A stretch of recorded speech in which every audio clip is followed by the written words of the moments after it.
बच्चों आज हम पढ़ाएंगे कक्षा 10 अध्याय 7 निर्देशांक ज्यामिति, जिसको अंग्रेजी में हम कोऑर्डिनेट ज्योमेट्री कहते हैं।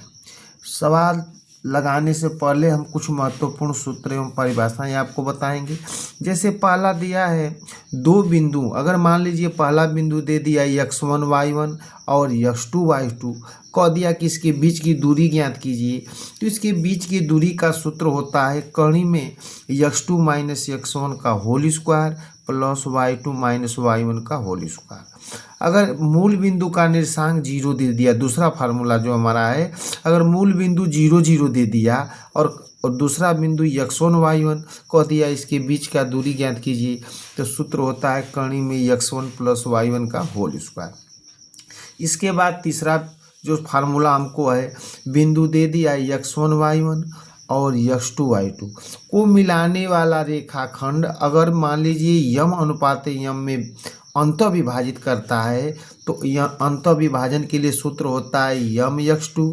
प्लस यन x1 बटा के यम प्लस यन, कामा दे देंगे, फिर लिखेंगे यम y2 प्लस यन y1 बटा के यम प्लस यन।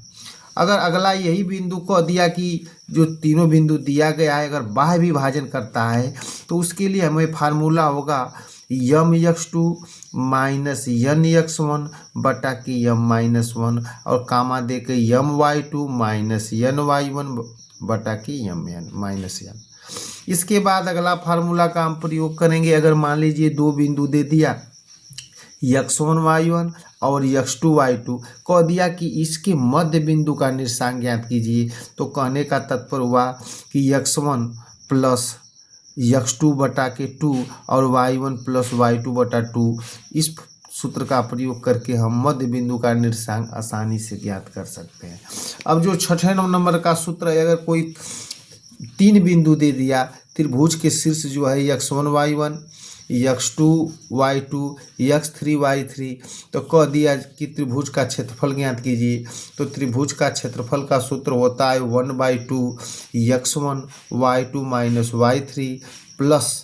x2 y3 minus y1 plus x3 y1 minus y2। इस सूत्र की सहायता से हम किसी भी त्रिभुज का क्षेत्रफल आसानी से ज्ञात करेंगे जब त्रिभुज के तीनों शीर्ष दिए रहेंगे। अगर कह दिया कि ये तीनों बिंदु दिए हैं, 7 नंबर देख लीजिए, इसका सूत्र तीनों निर्देशांक त्रिभुज के दिए हैं और कह देगा कि यह संरेख हैं, तो त्रिभुज का क्षेत्रफल 0 होगा, यानी 1/2 हटाकर सूत्र लिख देंगे x1 y2 minus y3 plus x2 y3 minus y1 plus x3 y1 minus, यानी हल करेंगे तो हमारा क्षेत्रफल 0 आना चाहिए।